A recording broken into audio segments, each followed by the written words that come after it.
네, 오늘은 창세기 4장의 말씀을 가지고 하나님이 받으시는 제사라는 제목으로 말씀 연결을 나누고자 합니다.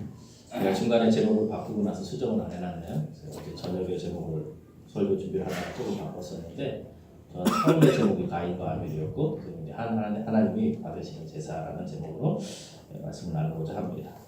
오늘 말씀은 이제 가인과 아벨에 관한 이야기예요. 그렇죠? 교회 안 다니는 사람들도 웬만하면 가인과 아벨의 이야기는 좀 알고 있습니다. 인류 최초의 살인 사건이다 이런 얘기도 있고요. 드라마 제목으로도 많이 쓰였어요. 가인과 아벨 드라마 제목도 있고 또 영화로도 많이 나오고 소설도 많이 나옵니다. 제임스 딘이 지어냈던 에덴의 동쪽이 이제 이 가인과 아벨의 이야기를 다루고 있습니다. 우리는 지금까지 한 몇 주 동안 창세기의 말씀을 통해서 하나님이 만들어 놓으신 처음 에덴 동산에서 하나님이 어떻게 지내기를 원하시는지 창조의 원래의 모습을 살펴왔었습니다. 에덴과 함께 하나님과 함께 백성과 함께 하나님의 아담과 함께 행복하게 에덴 동산에서 살고 싶으셨던 것이 하나님의 원뜻이었어요. 그런데 죄 때문에 죄가 들어와서 그 관계가 깨어졌다고 설명을 드렸습니다. 죄는 단순하게 선악과를 따먹은 것이 아니라 하나님과의 이 관계, 하나님의 성품을 왜곡하고 이해하지 못하고 그래서 분리가 되었다고 말씀드렸습니다. 오늘은 이 에덴 동산에서 그 다음 이야기가 어떻게 되어지느냐 그것이 이제 오늘 말씀입니다. 에덴 동산에서 떠나서 에덴의 동쪽에 가서 살았을 때 어떻게 살았을까요? 그 다음 이야기입니다. 아담과 하와가 행복했었는지 어떻게 되어지는지를 살펴보려고 합니다.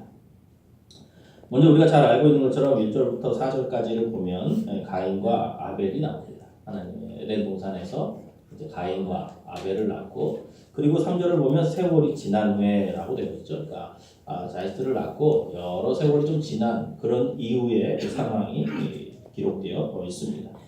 3절을 보니까 세월이 지난 후에 가인은 땅의 소산으로 제물을 삼아 여호와께 드렸고 아벨은 자기의 양의 첫 새끼와 그 기름으로 제사를 드리게 됩니다. 그런데 이제 문제는 무엇입니까? 3절 하반부에 보면 여호와께서 아벨과 그의 제물을 받으셨으나 가인과 그의 제물을 받지 않으셨어요. 그리고 나서 끝나면 되는데 그것 때문에 가인이 아벨을 죽이게 되는 최초의 살인 사건이 벌어지게 됩니다. 이 본문을 읽으면서 여러 가지의 궁금증이 생기는 것이죠. 아벨의 제사와 가인의 제사의 차이는 과연 무엇이었는가? 왜 하나님은 가인의 제사는 받지 않으셨는가? 그리고 왜 가인은 그것 때문에 동생을 죽이게 되는가? 라는 것입니다. 먼저 우리가 분명히 볼 것은 땅의 소산으로 또 양의 첫 새끼로 이렇게 구별될 때 하나님께서는 이 제물의 차이 때문에 가인의 제사는 받지 않으신 것을 볼 수가 있습니다. 히브리서 9장 22절에서는 성경은 이렇게 분명하게 우리에게 말씀하고 있습니다. 같이 한번 읽어볼까요? 시작. 율법을 따라 너희 모든 물건이 피로써 정결하게 되나니 피 흘림이 없은즉 사함이 없느니라. 레위기 17장 11절 이렇게 나와 있죠. 읽어보겠습니다. 시작. 육체의 생명은 피에 있음이라 내가 이 피를 너희에게 주어 제단에 뿌려 너희의 생명을 위하여 속죄하게 하였나니 생명이 피에 있으므로 피가 죄를 속하느니라. 그러니까 하나님이 가르쳐주시는 제사는 분명하게 피의 제사인 것을 볼 수 있습니다. 그 피를 통해서 대속적인 죽음을 통해서 기억하며 드리는 제사, 바로 그 제사를 하나님이 받으신다고 분명히 말씀하고 있습니다. 그런데요, 오늘 요즘에는 이렇게 하나님이 피의 제사를 받으신다라는 요 해석을 별로 좋아하지 않습니다. 일반적으로 하나님께서 무슨 그런 잔인한 분이시냐, 꼭 피의 제사만 받으시는 것이 아니라 하나님은 다른 제사도 받으신다라고 말하면서 이 피의 제사, 대속의 제사를 좀 소홀히 하는 경향이 있습니다. 그래서 어떤 사람들은 히브리서 11장에 아벨은 믿음으로 더 나은 제사를 드렸다라는 것에 근거해서 믿음으로 드리는 제사여야 된다. 꼭 피의 제사가 아니더라도 이렇게 이야기를 하는 것이에요. 그래서 믿음으로 드리는 제사라는 것은 약간 더 정성을 드리는. 그래서 아벨은 양의 첫 새끼, 정성을 좀 드렸고 가인은 땅의 소산으로 대충 드렸기 때문에 하나님이 받지 않으신 것이지 피의 제사가 아니다라고 말하면서 이 대속제물 되는 것을 좀 이렇게 약화하는 경우가 있습니다. 그런데 이제 생각을 해볼 때 그렇다면 믿음의 제사는 무엇이냐는 것이죠. 믿음의 제사는 단순하게 정성을 다하면 되는 것인가 이렇게 생각을 하는 거예요. 그러면 땅의 소산으로 드린 것은 정성을 다하지 않은 것이고 양의 첫 새끼는 정성을 다한 것인가 이렇게 좀 질문을 던질 수 있는 것이죠. 어떤 사람들은 이렇게 얘기해요. 가인은 농부고 아벨은 유목업을 했기 때문에 가인이 좀 불공평하다. 농부니까 땅의 소산으로 드린 거다 이렇게 얘기하는 거죠. 이것도 조금 좀 생각을 해보면 가인이 동물을 키우지 않고 제사 제도를 몰랐다고 이렇게 얘기하는 거예요. 피해 제사를 몰랐기 때문에 땅의 소산으로 들었다. 그런데 제가 이렇게 시골에 가보니까 그렇죠? 농사를 짓는다고 해서 꼭 이렇게 채소만 먹나요? 그렇지 않죠. 그렇잖아요. 농사 짓는다면 제가 여기 오니까 풀만 먹는 줄 아는데 그렇지 않아요. 고기도 먹고요. 또 다 키울 수 있어요. 가축도 다 키워요. 그렇죠. 가인과 아벨이 이 제사 제도를 몰랐을까요? 저는 그렇지 않다고 봅니다. 오늘 우리가 4장 1절을 보게 되면 가인과 아벨이 제사 제도를 분명히 알고 있음을 우리가 유추할 수 있습니다. 우리 본문의 4장 1절 한번 읽어볼까요? 시작. 아담이 그의 아내 하와와 동침하매 하와가 임신하여 가인을 낳고 있는데 내가 여호와로 말미암아 등남하였다 하니라. 지금 이제 하와는요 가인을 낳고 나서 어떻게 얘기해요? 내가 하나님으로 말미암아 등남했다 이렇게 표현하는 거예요. 그 이름을 짓는 것을 통해서 무엇을 기대할 수 있는 거예요? 하나님께 대한 소망과 기대를 담고 있는 것이죠. 에덴을 떠나서 그 잃어버린 에덴을 그리워하는 마음을 이 가인에게 담고 있는 것이죠. 하나님으로 말미암아 등남했다. 내가 다시 그 땅을 좀 차지하고 싶다라는 기대와 이름을 담아서 이 가인의 이름을 짓는 것입니다. 제임스 몽고메리 보이스라는 이 외국의 학자는요, 목사님은 이렇게 이 구절을 이렇게 번역할 수도 있다고 표현해요. 뭐냐면 내가 여호와를 낳았다라고 번역해도 괜찮다. 이제 그만큼 기대했다는 거예요. 첫 아들을 낳고 나서 잃어버린 에덴 동산에 대한 그 간절함이 있지 않겠습니까? 그것을 다시 회복하고 싶은 열망을 이 가인을 통해서 나타냈다는 것이죠. 루터는요 이 본문에 대해서 이렇게 얘기해요. 최초의 제사장인 아담과 하와는 하나님께 제사를 드렸고 이것이 자녀들에게 충분히 전달되었을 것이다 라고 말해요. 그러니까 아담과 하와는 최초의 제사장인데 제사를 드리면서 자신이 에덴에서 어떻게 실수해서 떠나왔는지 어떻게 그 에덴을 회복할 수 있는지를 자녀들을 통해서 끊임없이 가르쳤다는 것이죠. 그러니까 이 대속의 은혜는요 대속의 제사 제도는 갑자기 생긴 게 아니죠. 가인과 아벨에게 제사 제도를 전혀 가르쳐 주지 않고 그냥 드리라고 한 것이 아니라 아담과 하와를 통해서 반복해서 제사가 무엇인지를 그들은 배웠다는 것이죠. 자, 그러면 생각해 볼 것은 아담과 하와는 그러면 이 피의 제사를 알고 있었는지를 살펴보면 되는 것입니다. 오늘 우리가 4장을 봤는데요. 창세기 3장 21절을 우리가 한번 같이 보도록 하겠습니다. 자, 본문 띄워놨는데요. 같이 한번 읽어보겠습니다. 시작. 여호와 하나님이 아담과 그의 아내를 위하여 가죽옷을 지어 입히신다. 오늘 본문은 아담과 하와가 범죄한 이후에 하나님이 첫 번째 하신 행동이 무엇입니까? 그들이 가리고 있던 무화과 나무 잎을 치마를 벗기고 어떻게 해요? 가죽옷을 지어 입히셨다고 기록하고 있습니다. 자, 그러면 이 아담의 가죽옷은 이 처음에 어떻게 만들어진 것인가요? 이 가죽옷을 만들기 위해서는 그 가죽에 그 동물의 동물이 필요한 것이죠. 동물의 죽음이 필요한 것이죠. 그러니까 이 아담과 하와가 가죽옷을 볼 때마다 무슨 생각을 하게 됩니까? 나를 위해서 대신 죽은 동물, 그것을 기억하는 거죠. 첫 번째 대속적 죽음을 아담과 하와는 분명히 알고 있는 것입니다.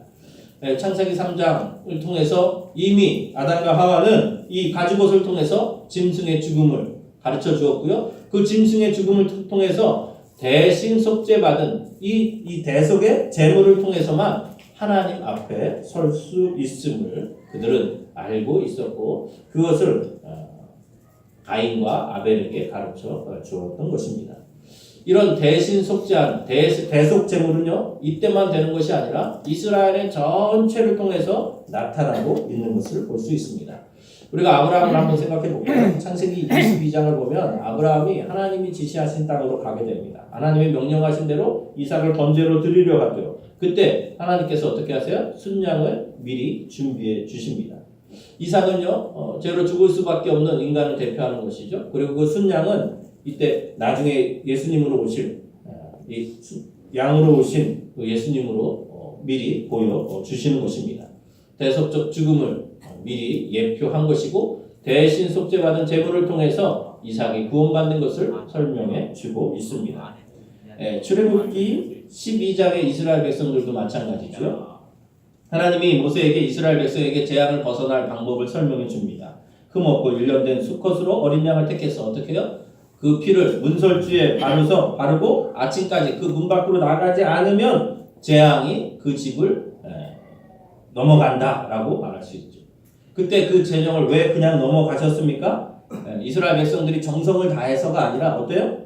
그 피가 문설주에 바른 피로 이미 누군가는 그 재앙이 임해졌음을, 이 집에는 재앙이 이미 임해졌음을 하나님이 알고 지나간 것이죠. 그래서 넘어간 것입니다.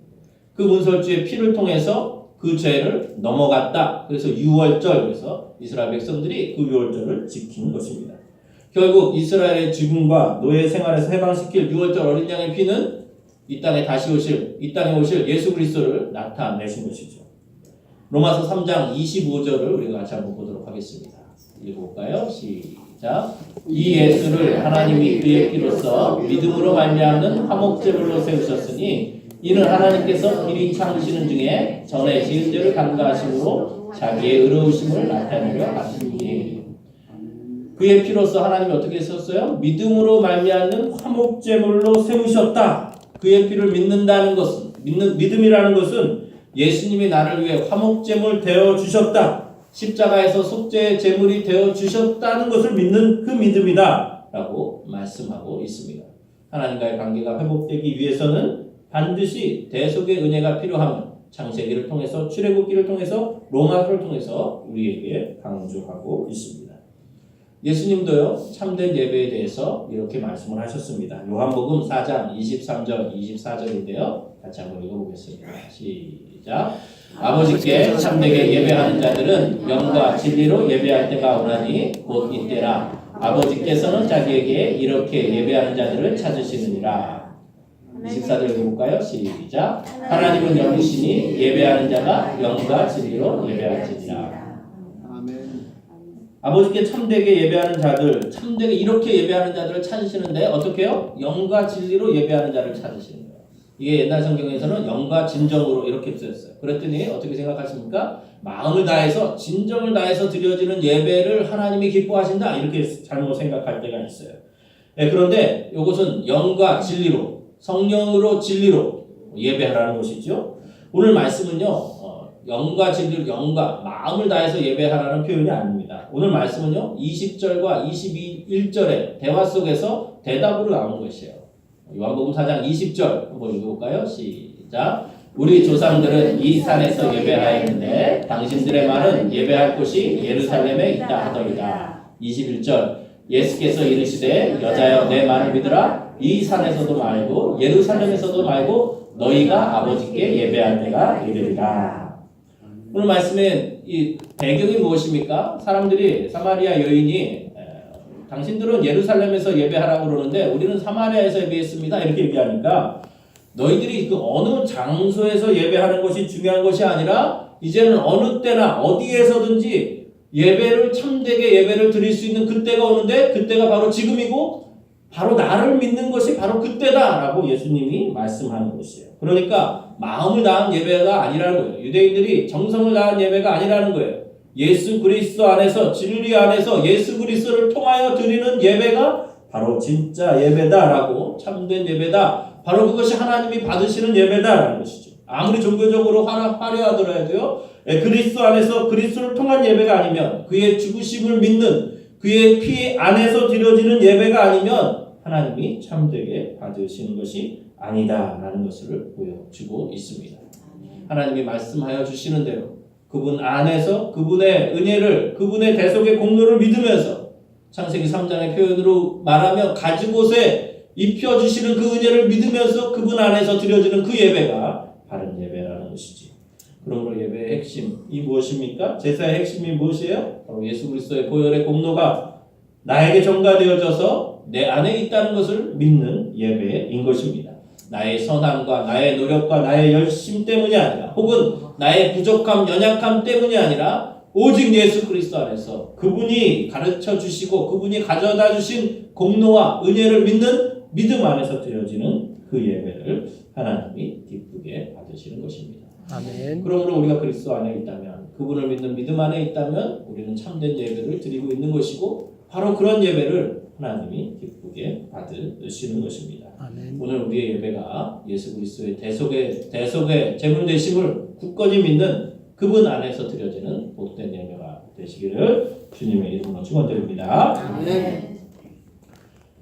그런데 살펴볼 것은요, 단순하게 재물의 문제만은 아닙니다.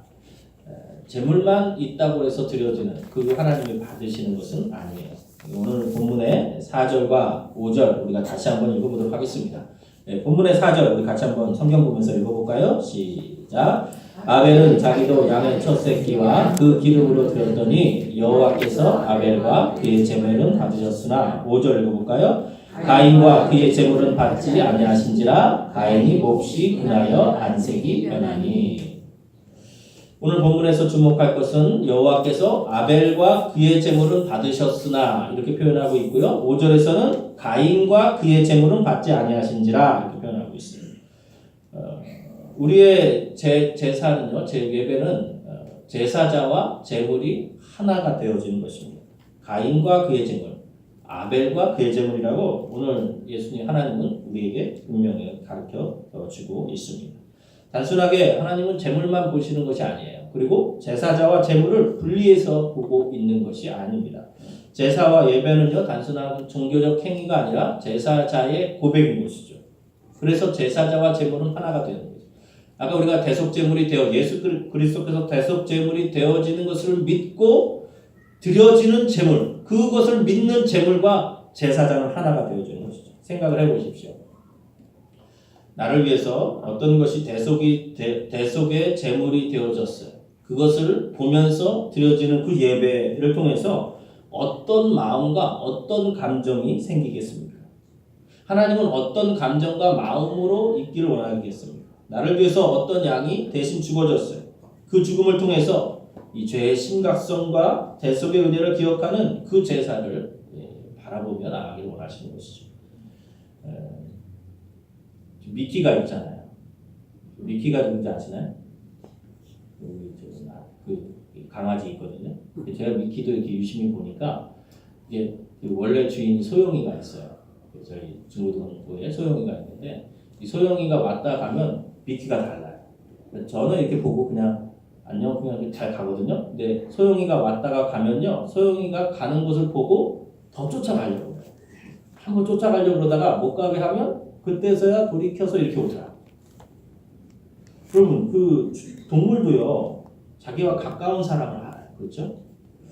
그런데 그 당시 아담이 모든 동물의 이름을 지어주지 않았습니까? 그렇죠? 알고 있어요. 가까이 하고 있어요. 그 동물 중에 한 동물을 분명히 죽였을 거야. 그 죽음을 보면서, 그 가죽옷을 보면서 처음에 아담이 무슨 생각을 했겠습니까? 그 피의 자리에 그 죽음이 누구의 죽음이었나요? 나의 죽음이에요. 아담, 내가 죽었어야 되는데 나 말고 네 미키가 죽었구나 라고 생각한다면 그 제사를 드릴 때마다 아담의 마음은 어땠겠습니까? 정말 내가 죽었어야 되는데 라는 그 죄에 대한 심각, 내가 하나님의 말씀을 이렇게 가까이 하지 않았구나, 그럼 멀리 했구나 라고 하면서 회개하고 또 하나님의 은혜를 간절히 받는 그런 감사함의 제사가 되어졌을 것입니다.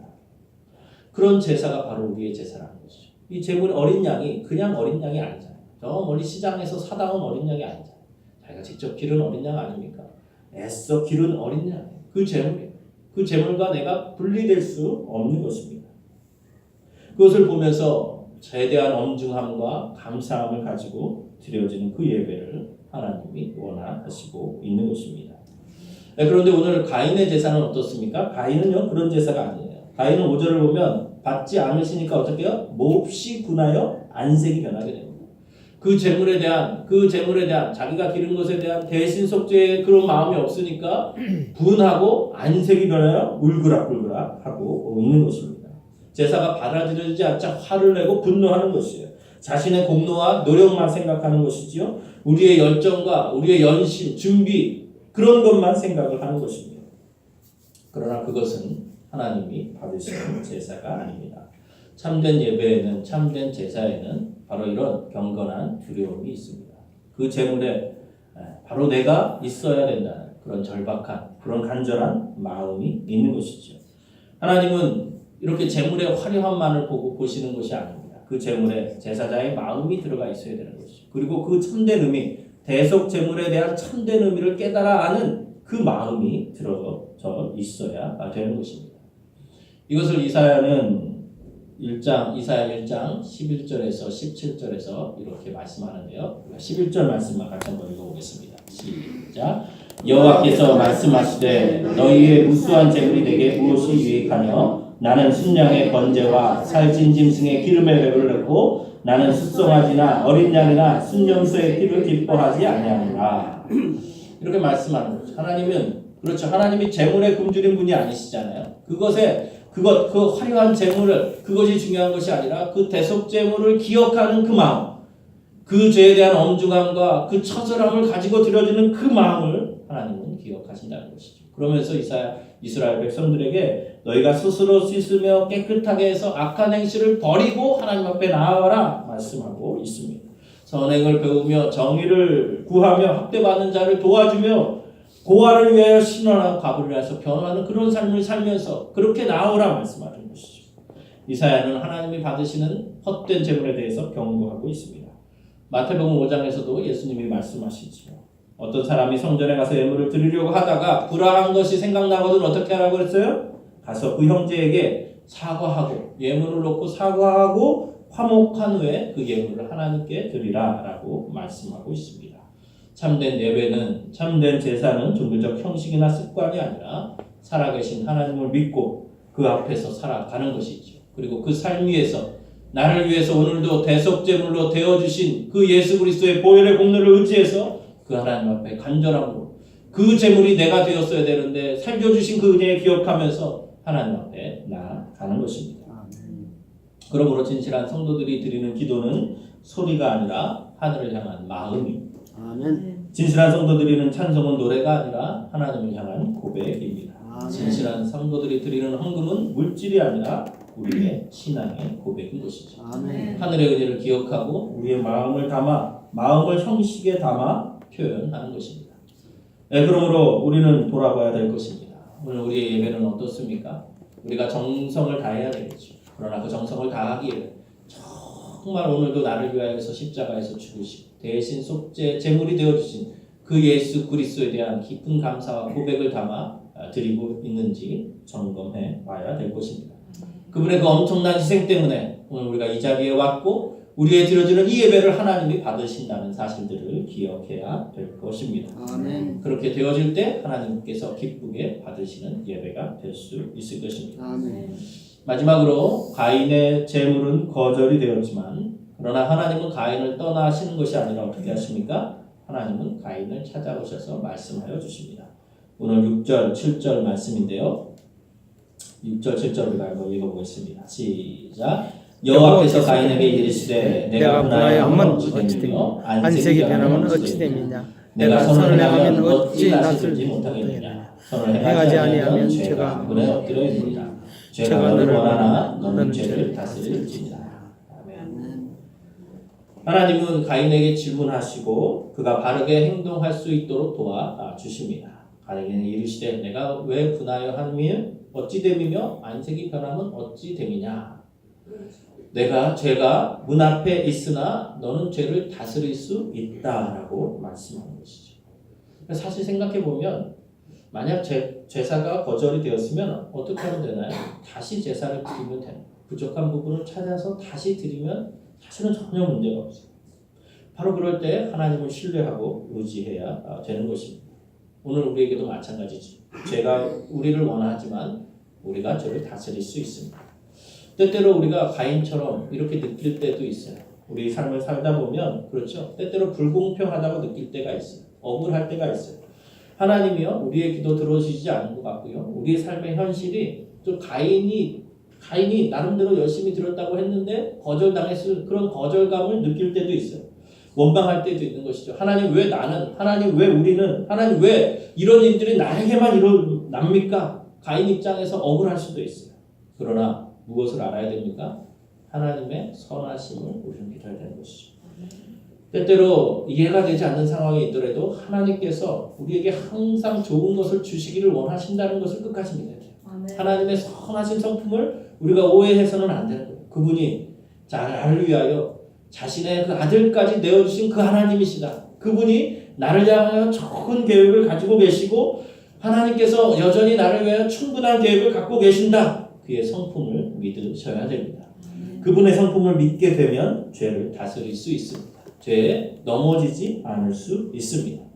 오늘 우리에게 이런 하나님의 은혜가 있을 것입니다. 이 한 주간 살아갈 때 때로는 우리가 이해가 되지 않는 상황이 있더라도 때로는 억울한 일이 있더라도 때로는 그런 상황 가운데 처해 있을지라도 하나님의 선하심을 끝까지 믿고 신뢰하며 나가기를 원합니다. 아멘. 하나님은 우리에게 좋은 것을 주십니다. 우리를 향하여 놀라운 계획을 가지고 계시고 그 계획을 이루어 가십니다. 아멘. 분명히 하나 확실한 것은 마지막 때에 하나님께서 선한 계획을 온전하신 계획을 다 드러내주고 밝히 보여주실 날이 있을 것입니다. 아멘. 그러니까 하나님을 소망하면서 하나님의 이 대속됨을 되어주심을 기억하면서 우리가 오늘 하루도 이 한 주간도 믿음으로 나아가시기를 주님의 이름으로 축원드립니다. 아멘.